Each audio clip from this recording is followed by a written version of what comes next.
Hello and welcome to the Luke Lunchtime Takeaway. We're going through Luke's Gospel week by week, looking at some of the words and sayings and stories of Jesus. And where I want to start this week is with this.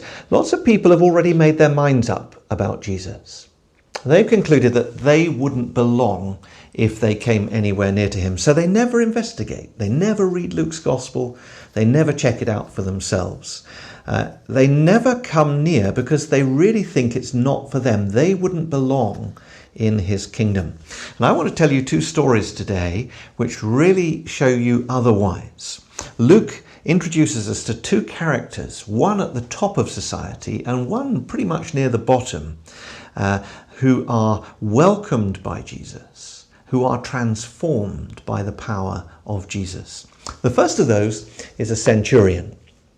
Now that means that in the first century he was a Roman soldier from Italy, and he was ruling that part of Galilee. He worked in the town of Capernaum, and he was a significant person.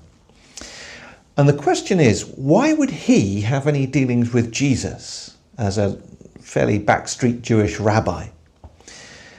Indeed, why would Jesus as a Jew have any dealings with him as a Roman either? And yet this man, as a Roman, had lots to do with the Jewish people in Capernaum in Galilee.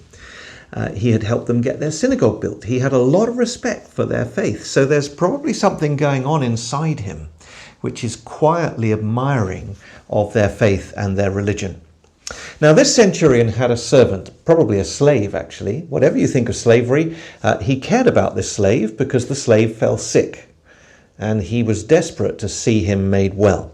So he got some of the Jewish leaders who knew him and respected him, and he sent them to Jesus to fetch him and to ask him to come and heal his slave. Well, Jesus came into the town with his disciples and a big crowd following him. And just as they were getting fairly close to the house, the centurion sent another messenger. And this was what the second messenger said. Verse 6 of Luke 7. Lord, do not trouble yourself, for I am not worthy to have you come under my roof. Therefore I did not presume to come to you, but say the word, and let my servant be healed. Now, this man is a Roman centurion. He's a bigwig. He's impressive. And yet he says that he's not worthy to have Jesus come under his roof. That's a remarkable statement, isn't it? And then he adds these rather strange words in verse 8.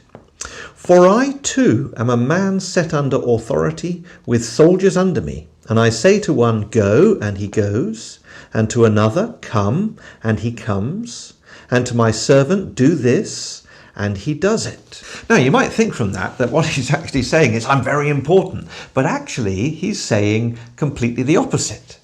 He's saying, although I'm a man with authority, although I have all these officers and servants at my beck and call, I am not worthy to have you come under my roof. And yet, Jesus, I'm trusting you. I believe that you can change my servant's life. I believe that you can heal him. And if you like, he's putting himself entirely at the mercy of Jesus. He's saying, I've got nothing to offer you. I don't think I deserve to have you come into my house, but please, if possible, have mercy on my servant. So his faith reaches out to Jesus. He takes hold of what Jesus has to offer, even though he himself feels too insignificant to have Jesus come into his house. And Jesus says this, I tell you, not even in Israel have I found such faith. So when the messengers went back to the house and they met the centurion, he was celebrating because his slave was immediately healed, just like that, when Jesus spoke the word.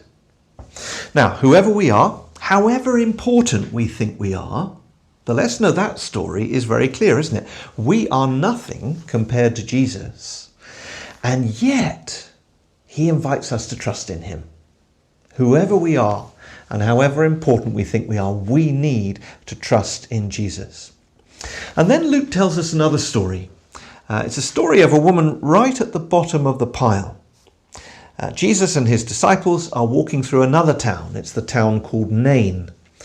And there's a whole crowd following them by now. Jesus has got a big following by this stage in the story. And they come upon a funeral. Now, what do you normally do when you see a funeral cortege going by? You know, there's a hearse and there's various limos behind it. Do you normally sort of take your hat off and stand there and try and be respectful as it's going by and look at the mourners in the cars, maybe? Try not to stare. Well, Jesus is really different to that. He goes up to the widow. Now, her husband has died several years before, and that left her as a widow, and now it's her son who's died. And he's her only son, her only source of income and livelihood, and he's gone. And it feels like her whole life has fallen apart. And Jesus goes up to her and lays a hand on her shoulder, and he has compassion on her. He goes to comfort her. Don't weep. Please don't weep. And then he goes up to the coffin. Presumably it's an open coffin, and he tells the bearers to stop. And then Luke records this in verse 14. He said, "Young man, I say to you, arise." And the dead man sat up and began to speak, and Jesus gave him to his mother. Jesus had gone to someone who everybody thought had no hope whatsoever. But the power of Jesus raised this young man from the dead. And maybe you are saying, well, Jesus could never change my life. Jesus couldn't really change me, could he? How could Jesus sort out all the muddle and all the mess in my life? But the message of this story is very clear. Nobody is beyond the power to change.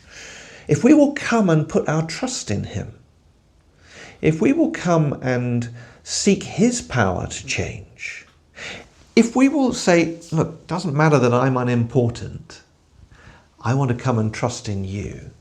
If we say, as the Centurion said, it doesn't matter who I am, it's who Jesus is that matters, then we do Jesus the greatest honor by coming to him and asking for his salvation. He can cleanse us from our sin by his atoning death. He can take it all away. He can clear up the muddle in our lives and give us the power to change. His resurrection power can transform us and shape something in us for his glory, despite who we are. Your life and mine are not beyond the reach of the power of Jesus, if only we will come and seek him and trust in him. Well, thank you for joining me today. I'll be back next week, and I look forward to seeing you then.